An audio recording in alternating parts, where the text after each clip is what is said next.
Friends, good morning. तो मैं आज आप लोगों के लिए इट का प्रयोग सिखाने वाला हूँ। इट का प्रयोग बहुत ही महत्वपूर्ण है। इसको इंट्रोडक्टरी एडवर्ब कहते हैं इट को, यानी कि इस इट का प्रयोग हमारा दिन, तारीख, महीना, साल इत्यादि बताने के लिए किया जाता है, किंतु इसका शाब्दिक अर्थ नहीं होता। लेकिन जब यही इट प्रोनाउन में पर्सनल प्रोनाउन के रूप में प्रयोग किया जाता है तो किसी वस्तु के बदले में प्रयोग किया जाता है। उस इट का अर्थ यह होता है, वह होता है निर्जीव के लिए, किंतु यहाँ पर जो इट है इसका कोई अर्थ नहीं होता। तो आइए, इट का प्रयोग जो है यानी कि यूज ऑफ इट है ना, यानी कि इट का प्रयोग। अगर कोई आपसे पूछे कि इट का प्रयोग कहाँ करेंगे तो आप सीधा एक शब्द में आप ये बोलेंगे कि इट का जो प्रयोग होता है वह कैलेंडर के साथ में किया जाता है। किसके साथ में किया जाता है? कैलेंडर के साथ में। और कैलेंडर का मतलब ये होता है, कैलेंडर में हमारा क्या होता है? दिन, तारीख, महीना, साल, वर्ष, है ना, ऋतु या ये दिन के पार्ट यही होते हैं। तो आप सीधा एक ट्रिक याद कर लीजिएगा कि इट का प्रयोग कैलेंडर के साथ करते हैं और उसको याद कर लेंगे कि कैलेंडर में क्या होता है? दिन होता है, कैलेंडर में महीना, वर्ष, तिथि, ठीक है ना, ऋतु, समय इत्यादि का जिक्र होता है। उसके साथ में हम इट का प्रयोग करते हैं। आइए एक एक एग्जाम्पल के साथ समझते हैं ताकि आपको दिक्कत नहीं हो, है ना। सबसे पहले यहाँ देखेंगे, हम दिन की बात कर रहे हैं। जैसे दिन में, जैसे आज सोमवार है या आज सोमवार का दिन है।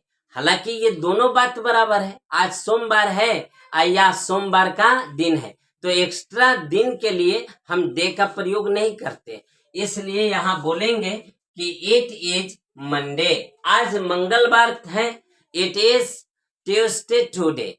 कल बुधवार था, इट वाज वेडनेसडे यस्टरडे।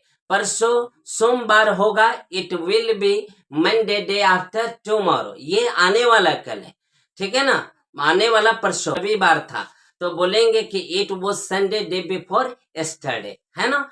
तो ये हमारा समय के अनुसार दिन, तारीख, महीना हम लोग चेंज करते चलेंगे, लेकिन सब में प्रयोग हमारा इट होगा, है ना। तो यहाँ पर बोलेंगे कि इट इज मंडे कहा जाए, और यहाँ आज है तो मंडे टुडे क्या बोलेंगे? टुडे। कल मंगलवार था, इट वाज ट्यूसडे यस्टरडे। कल बुधवार होगा, it will be Wednesday tomorrow. परसों रविवार था, it was Sunday day before yesterday, बीता हुआ है, आने वाले परसों का डे आफ्टर टुमारो बोलेंगे, राइट है। तो यहाँ पर आप दिन बता देंगे आराम से। अब आइए, जैसे यहाँ पर एक और भी उदाहरण दिया गया है कि मंगलवार था या मंगलवार का दिन था, सभी बात बराबर, तो इट वाज ट्यूसडे बोलेंगे, है ना। तो यहाँ पर ये भी सही। आइए समय बताते हैं। कोई भी समय आप बताओगे, जैसे 7 बज रहा है, 7:15 बज रहे हैं, 6:45 बज रहे हैं, 7:05 हुए हैं, 7:03 हुए हैं। इन सभी दिन को बताने के लिए हम किस चीज का प्रयोग करेंगे? इट का प्रयोग करेंगे। तो देखिए यहाँ जैसे लिखा हुआ है कि 7 बजा है, तो बोलेंगे कि इट इज 7 o'clock, ऐसे भी लिखेंगे 7 o'clock। भाई साहब आपको मैं बता दूं, ओ का अर्थ होता है ऑफ, ओ का मतलब ऑफ। आप देखिए ना, क्लॉक, 7 o'clock, यानी कि यहाँ क्लॉक का मतलब घड़ी, ऑफ का मतलब ओ का मतलब ऑफ, आई यहाँ 7, तो घड़ी का 7 बजा है ना। तो आपसे कोई पूछे कि ओ का मतलब क्या हुआ, तो आप कहेंगे कि ओ का अर्थ हुआ ऑफ, है ना। यहाँ देखिए 7:30 बजे हैं, तो बोलेंगे कि it is half past, it is half past 7, it is half past 7, 7 बजा है। 7:10 हुआ है। दो चीज होता है घड़ी देखने के समय में, एक बजकर एक बजने में। तो जो बजकर होता है इसका अर्थ है ज्यादा, तो ज्यादा के लिए हम लोग पास्ट का प्रयोग करते हैं, और जो बजने में, तो बजने में का अर्थ हुआ कि कम, तो कम के लिए टू का प्रयोग किया जाता है।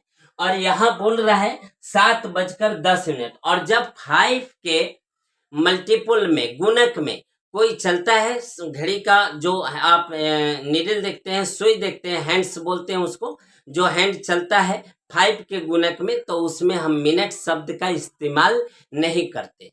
लेकिन जैसे 5 के गुणक से कम हो तो उसमें मिनट शब्द का इस्तेमाल किया जा रहा है। तो 10 है, 5 दूनी 10 होते हैं, तो कह रहा है कि 7:10 हुए हैं, तो ज्यादा है ना, तो यहाँ पर it is 10, it is 10 past, it is 10 past 7, यानी कि हो गया आपका 7:10 हुए हैं। इस तरह से आप टाइम भी बता देंगे, है ना। आइए अब हम महीना पर आते हैं। यहाँ महीना लिखा हुआ है, जैसे मार्च का महीना है तो बोलेंगे कि इट इज मार्च। अप्रैल का महीना था, इट वाज अप्रैल। यहाँ पर दूसरा महीना था, तो महीना का अंग्रेजी मंथ का प्रयोग नहीं करेंगे। यानी कि मार्च है या मार्च का महीना है, बोथ आर इक्वल, इसका अनुवाद होगा इट इज मार्च। अप्रैल का महीना था, इट वॉज अप्रैल, है ना। दिसंबर का महीना होगा, it will be December. Month का अनुवाद नहीं करेंगे, राइट है। तो आप महीना समझ गए होंगे। अब आइए दिन का पार्ट। दिन का पार्ट, जैसे आप गाना सुने हैं ना, तोहरा के पूजिले आठों पहरिया, भैया 8 पहर होता है, ठीक है ना। उसको अंग्रेजी में बोलते हैं सबसे पहले भोर, जिसको डॉन बोलते हैं। उसके बाद आपका मॉर्निंग होता है, मॉर्निंग के बाद नून होता है, नून के बाद आफ्टरनून होता है, आफ्टरनून के बाद में आपका डस्क होगा, फिर आपका डस्क के बाद इवनिंग आएगा, इवनिंग के बाद नाइट होगा, नाइट के बाद आपका मिड नाइट होगा। यानी कि 8 पहर होते हैं। कितने होते हैं? 8 पहर। तो जो टाइम 2 घंटा से कम हो और जो 2 घंटा से अधिक हो, तो जो 2 घंटा से अधिक होता है उसमें इनका प्रयोग, और नहीं तो बाकी सब में ऐट का प्रयोग किया जाता है। जैसे इन द मॉर्निंग बोलते हैं, इन द इवनिंग करते हैं, क्योंकि ये 2 घंटे से ज्यादा है ना। तो यहाँ दिन का जो अंग होता है वही 8 गो होता है, 8 पर अंग्रेजी में, हिंदी में भी। तो सुबह है तो इसके लिए बोलेंगे कि इट इज मॉर्निंग। क्या बोलेंगे? इट इज मॉर्निंग, है। दोपहर है तो it is mid day, it is mid day, mid day, ऐसे बोलेंगे। अब आइए साल, जैसे कहेंगे 2019 का वर्ष था तो बोलेंगे कि इट वॉज 2019, हो गया। ये 2023 है तो बोलेंगे इट इज 2023, है ना। ये 2023 का वर्ष है तो वर्ष का अंग्रेजी अलग से एक्स्ट्रा का प्रयोग नहीं करेंगे, यही प्रयोग करेंगे।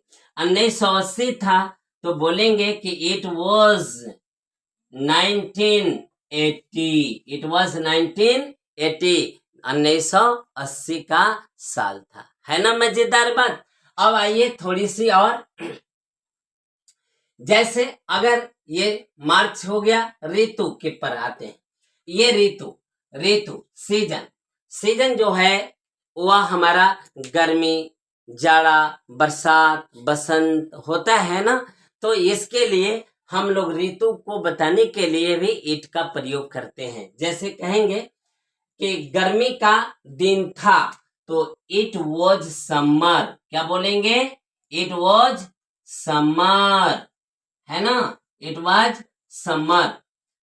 और जाड़े का दिन है, it is winter, it is winter. It is spring, बसंत का महीना है, बसंत का, ठीक है, ऋतु है। तो यहाँ पर जाड़े का है तो it is winter, it is winter.